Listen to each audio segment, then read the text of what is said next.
Imaginez un peu, être à la tête d'un hôpital et risquer de tout perdre, y compris sa propre maison. Tout ça à cause d'une erreur dans la gestion de la pharmacie. Eh bien, ce n'est pas de la fiction, c'est une réalité en Belgique. Aujourd'hui, on va décortiquer le cadre juridique qui fait peser une responsabilité immense sur les épaules des dirigeants. Alors, cette question, elle est tout sauf théorique. Pour un administrateur d'hôpital en Belgique, la réponse est un oui franc et massif. Et les conséquences, elles peuvent vraiment changer une vie. Voyons ça de plus près. Attention, on ne parle pas juste d'une petite amende pour l'établissement, hein. Non, non. Là, on parle de mettre en jeu son patrimoine personnel, et dans les cas les plus graves, on parle même de sa liberté. Les enjeux sont tout simplement énormes. Bon, pour s'y retrouver dans tout ça, voici le plan. D'abord, on va poser les enjeux. Ensuite, on va démêler cet écheveau de règles. Après, on verra les 4 obligations fondamentales, puis les 3 gros risques qui en découlent, et on finira avec une sorte de guide pratique pour s'en sortir. Allez, on attaque la première partie. Et on va tout de suite au cœur du sujet. Pourquoi est-ce qu'on insiste tant sur le risque personnel? C'est vraiment la clé pour tout comprendre. Bon, cette complexité, elle sort d'où exactement? Eh bien, il faut s'imaginer un énorme millefeuille réglementaire. Ce n'est pas une seule loi, mais des couches et des couches de règles qui s'empilent. C'est ça qui rend le tout si compliqué à gérer. Et voilà la source du casse-tête, la voici. Ça part de l'Europe avec ses directives et ses règlements. Ensuite, le niveau fédéral belge vient rajouter sa propre couche. Et pour finir, les régions et les communautés y vont aussi de leurs petites règles. Résultat, un hôpital doit naviguer entre ces 3 niveaux en permanence. Ok, ça peut faire un peu peur, mais respirez. Parce qu'au milieu de ce qui ressemble à un vrai labyrinthe, il y a quand même une structure. 4 grandes obligations ressortent très nettement. Et si on les comprend bien, on a déjà fait une bonne partie du chemin. La toute première, c'est l'organisation. Très concrètement, ça veut dire quoi? Eh bien, des questions simples. Qui fait quoi? Qui est responsable de la pharmacovigilance, par exemple? Est-ce qu'il y a une procédure claire et écrite si on doit rappeler un médicament en urgence?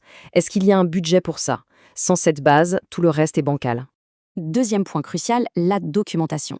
Et là, attention, ce n'est pas juste de la paperasse pour le plaisir. Chaque papier, chaque rapport, c'est une preuve. Il faut se mettre en tête qu'en cas de contrôle, la règle est implacable. Ce qui n'est pas écrit n'a tout simplement jamais existé aux yeux de la loi. Troisième obligation, la déclaration. Autrement dit, la communication avec les autorités. Et là encore, on n'envoie pas un petit mail quand on y pense. Non, il y a des délais hyper stricts, des formulaires précis à remplir, le moindre oubli, le moindre retard, et hop, la sanction peut être immédiate. Et pour finir, la 4e obligation, la formation.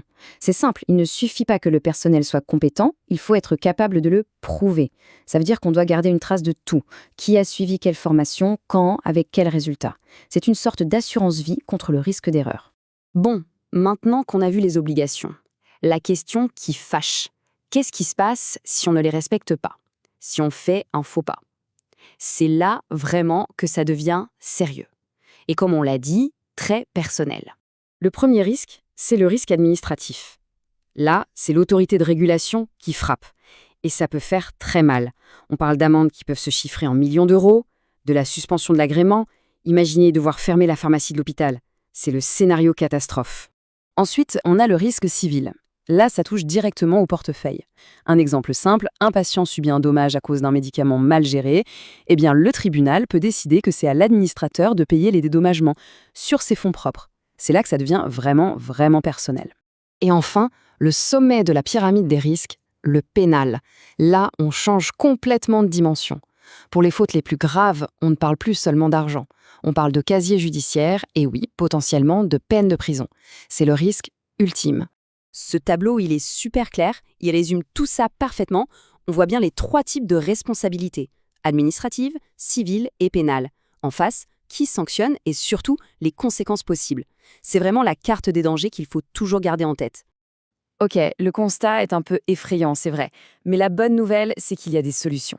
Il existe une méthode, une sorte de playbook de la bonne gouvernance pour construire un véritable bouclier contre ces risques. Et ce bouclier, il se met en place en 4 étapes très logiques. 1. La veille réglementaire. Il faut être constamment à l'affût des nouvelles règles. 2. Les audits, pour vérifier régulièrement où on en est. 3.